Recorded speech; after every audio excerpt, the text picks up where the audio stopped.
Big news in the worlds of depression and Alzheimer's disease. Two big papers were published over the past 2 weeks that I think are definitely worth talking about. With regard to Alzheimer's disease, it was revealed that 16 years ago, in 2006, a paper in Nature was published that presented fraudulent data that essentially derailed Alzheimer's disease research in many ways and wasted millions of dollars of Alzheimer's disease research funding for data that was essentially made up. And this was a big, obviously big news, published in Science magazine. Ever since 1906, when Alzheimer's disease was first coined by physician Alois Alzheimer, when he saw in the brain of a cadaver that the brain of a person who had passed from Alzheimer's disease was riddled with plaques, finding a way to reduce the plaque burden in the brain has been the guiding hypothesis as to what could potentially cure Alzheimer's disease. Alright, stopping it there, and welcome to Mika Reaction Reviews, where we react to things on the internet. And today I'm reacting to a podcast of a guy who is an expert of sorts in the sort of nutrition, dietitian field and how that affects our mental health. This is something that he's really passionate about. This is something that he's done tons of research and studies on. He's even done a documentary on this, on our, gut-brain health sort of connection. And I just thought this was interesting. Like he said, there was a paper that came out a few weeks ago basically stating that the basis of all of the research for the years and years of research going into the studies of Alzheimer's and how to cure Alzheimer's, the billions of dollars was all based off of a lie. And he's going to get more into this because this is not an oopsie daisy, we just miscalculated something based off of fraudulent studies. And I thought this was interesting because I feel like lately there's been all these things sort of coming out to light because the truth is always revealed to the surface, but like quietly so. Like it makes the magazines, it gets the headlines, but the mainstream really doesn't talk about it, and I wonder why. First, you had studies coming out that recently revealed that antidepressants that deal with serotonin probably does not work in the long run and probably is more of like a placebo effect, and because they thought that the reason why people were dealing with chronic depression is because there was a low level of serotonin in their brain, and they found out that it's not true, that people who deal with long-term depression has sometimes the same amount of serotonin as anybody who does not deal with depression. So basically, years and years of studies, years and years of people listening to the mainstream medical field saying that this is what causes depression and this is how you cure it is basically wrong, right? And then you have that telescope that came out, that billion-dollar telescope that basically revealed that the Big Bang Theory may not be actually true. And so it's these mainstream pretty much accepted by the masses theories that are now coming out to be false. And so I thought this is just yet another one that kind of proves that you kind of always have to have a level of healthy skepticism, and you always have to have a level of doing your own research, using your own common sense, and being a critical thinker. And so I just thought this was a really good video, and I've been on, kind of reacting to a lot of health stuff and study stuff and science stuff because it is something I'm really interested in, and I love integrating that into this channel. Alright, so we're gonna get right back into it, but before you do, if you like type of videos, please like, comment, subscribe, hit that bell to get notifications when I do upload. All that really does help with the algorithm, guys, and if you'd like to support the channel any further, you can donate. My PayPal link is in the description box below and also in the comment section. Of course it helps, but you don't have to. You can just like, comment, and subscribe. Another great way to support this channel is either join my random membership program, different levels, different tiers, different perks, or you can visit my brand new merch shop, links down below, and if you like, you can super thanks. Other than that, sit back, relax, and enjoy the video. Alright, here you go. And the amyloid hypothesis, as it was called, was that amyloid plaque essentially causes Alzheimer's disease. That this plaque that we see in the brains of people with Alzheimer's disease is the cause of the condition. For decades, they really didn't have much there wasn't very much efficacy in terms of the treatments to reduce the plaque burden, but nonetheless, that's where all of the research funding and scientific effort went into how can we get rid of the plaque that builds up in the brain and supposedly causes Alzheimer's disease. millions of dollars of research funding continued to pour with renewed zeal into this amyloid hypothesis. Scientists with reputations, continued to go down this avenue. And in tandem with that, anybody who presented an alternate viewpoint was ridiculed because the so-called amyloid mafia, is a term that they actually used in the Science magazine article, would come after them. We launched a Kickstarter campaign, and the name of the film was Breadhead, and it sought to explore dementia as a potentially preventable condition, preventable through diet and lifestyle changes, right? Right. And my film was actually attacked. Like there was somebody associated with a really awful guy who was associated with an Alzheimer's organization that really served as a funding pipeline for this hypothesis. It was funding scientists that were going down this avenue of this amyloid hypothesis. Really powerful personalities, fiercely territorial personalities in science, and were associated with this organization. And he came out against my project. He sent me a bunch of rude messages on Facebook, and ultimately wrote an op-ed in the Wall Street Journal, disparagingly talking about my film and quelling any alternative hope, really, outside of this amyloid sort of realm, right? Here's the thing. Stopping it there. Okay, so you talked about sort of the gatekeeping, big ego, kind of will try to cancel any other scientists or researchers or experts in the field that would go against their scientific theories, or that might attack their own reputation in the science world. Again, I reacted to a couple of videos where people were talking about this. One of them on the top of my head was the video that I reacted to with Graham Hancock, who talked about how territorial archaeologists is, which is a field of science, and because they're so territorial, they've actually stopped the process of research and stopped the process of further scientific discovery, because again, it's this sort of like ego, gatekeeping, reputation. And like the thing is, like, science gets funding, right? And they get funding because a scientist comes up with a theory or a good study or a good research paper. And if that theory gets challenged, then it's like this fear of losing funding or losing your footing in the science world. But that shouldn't matter when it comes to science, because science is supposed to benefit the people. It's supposed to benefit us. But I mean, so is the government. But you see how that's going. And so it's just crazy when this guy here who tried to have the documentary, got attacked by organizations who get direct funding from the people who had this idea of the plaque, built up in the brain causing Alzheimer's. Yeah, it's just really fascinating to me how, like, this feels like every big institution that we're always told to trust as kids. You grow up and you realize not only are they just, they're flawed, egotistical, in for themselves, self-indulgent, selfish, self-centered human beings that are supposed to be controlling our knowledge, but you also find out that these institutions can be bought and sold. And that's not everyone in these institutions, that's not everyone in the science field, but it is really disturbing when you find out these things, because we're supposed to trust the science. But anyway, let's continue. We like to put faith in science as this unbiased, unemotional, dispassionate method of investigation, right? But science, as great as it is as a tool for investigation, it's led by people, flawed human beings, right, that are just as prone to groupthink and that are just as egoic, that have just as many biases as you and I, that are fiercely territorial, that have reputations to uphold, that have bills to pay, right? So this is really where science, I think, suffers.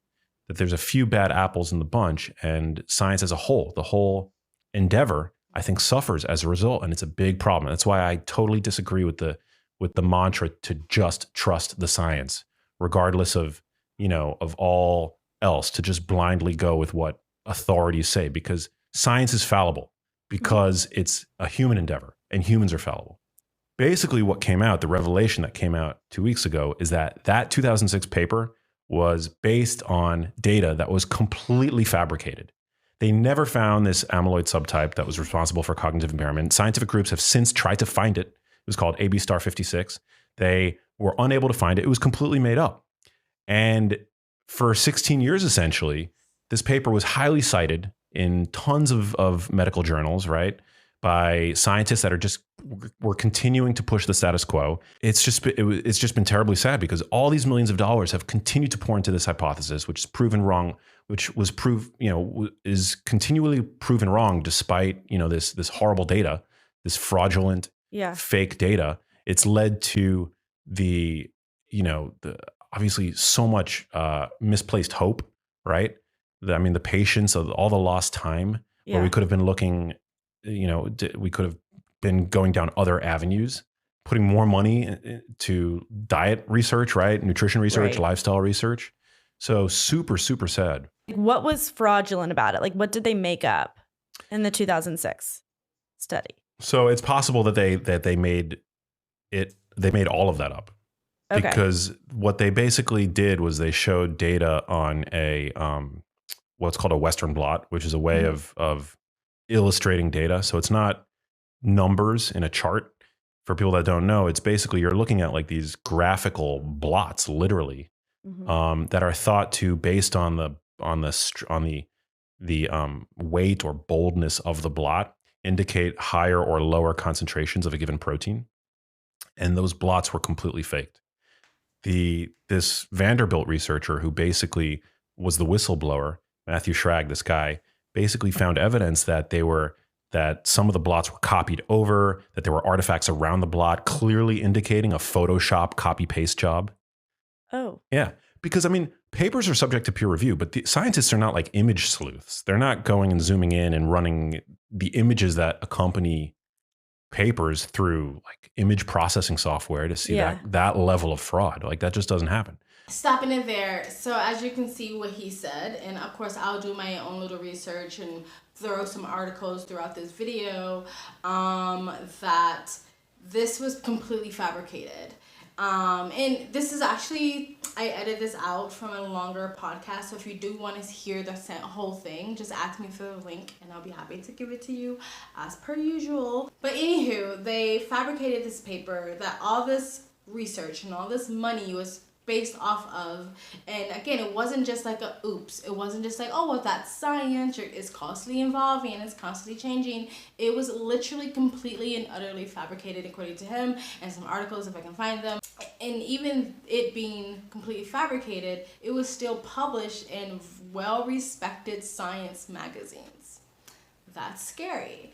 And it's a lot of stuff like that, like when your doctor might prescribe you a medication and they're going off the literature they were given.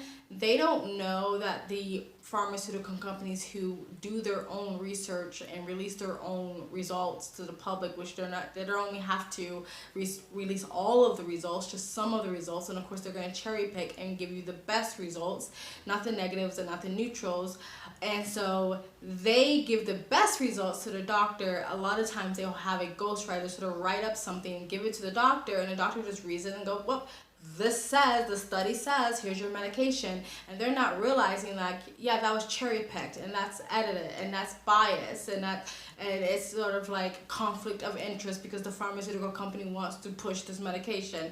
And so, interesting. Again, the authority figures that we're all told to trust and look at as almost God-like figures, especially when we're children, like, it's just, it makes sense because they're human beings. So human beings are flawed and can be corrupted. But at the same time, it's just kind of like, it just makes you feel like you always have to like look at everything side-eyed, right? But again, I'm not saying don't ever trust the science, don't ever trust the data. I think you just have to do your research. And you have to make sure these hypotheses and these theories have been done over and over and over again with the same results and stuff like that.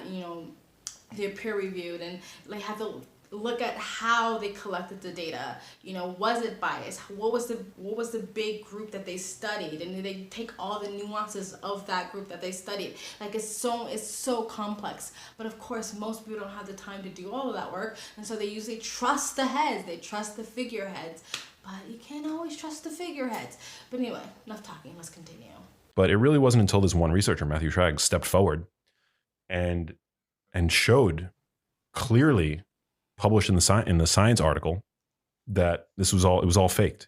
And other groups have since tried to find that protein likely doesn't even exist. So the study wasn't able to be Right. replicated. Right. So clearly this plaque is like not the bad guy. It's there for a reason. We got to find Right. out why it's there. It's obviously also correlated with aging. But it's not causal. So when he says that is contributed to aging the plaques, I did cut out that part because it's a longer podcast. He talks about how the plaque builds up in the brain because they thought that was the cause of dementia and memory loss, but they found out that even elderly patients that has the same amount of plaque that dementia patients have don't have dementia. So it can't be caused by the plaque. And they just probably think it's just the result of aging. But anyway, let's continue. It's obviously also correlated with aging. But it's not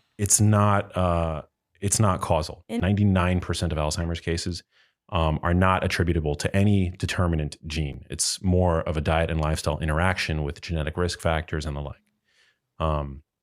So this amyloid story, I mean, it needs to die, and I think this paper, this science revolution, was a really big step. Great news for anybody who's had a loved one with Alzheimer's disease, but also, I mean, there is a subsection of scientists and researchers and neurologists who, from day one, knew that amyloid wasn't the problem.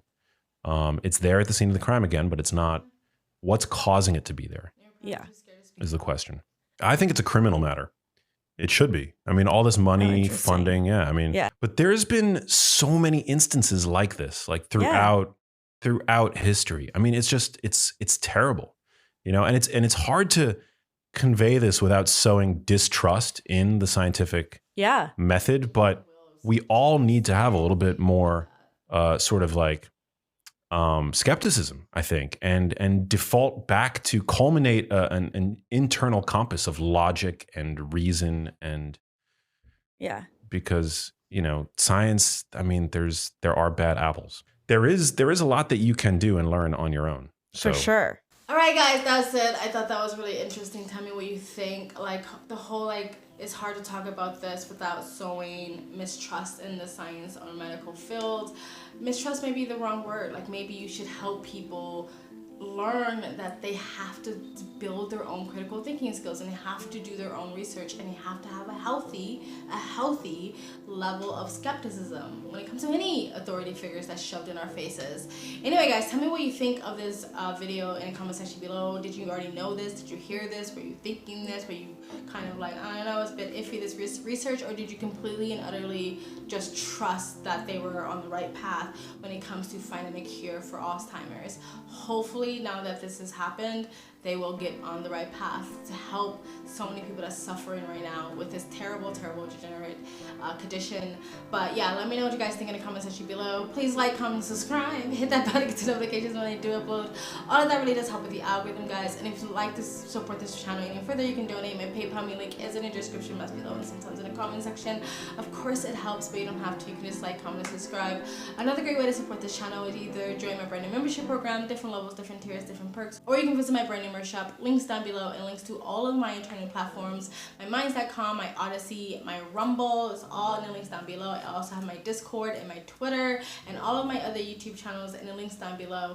And if you like, you can super thanks. I also have a second travel vlog channel. I travel as a lifestyle. I live abroad. If you'd like to know where I am in the world, you can go in the description box below and also in the comment section. Hit the link, go subscribe to my travel vlog channel, and or follow me on my travel Instagram. My stories is usually what's most up to date. And you guys have an amazing day. Take care of your health.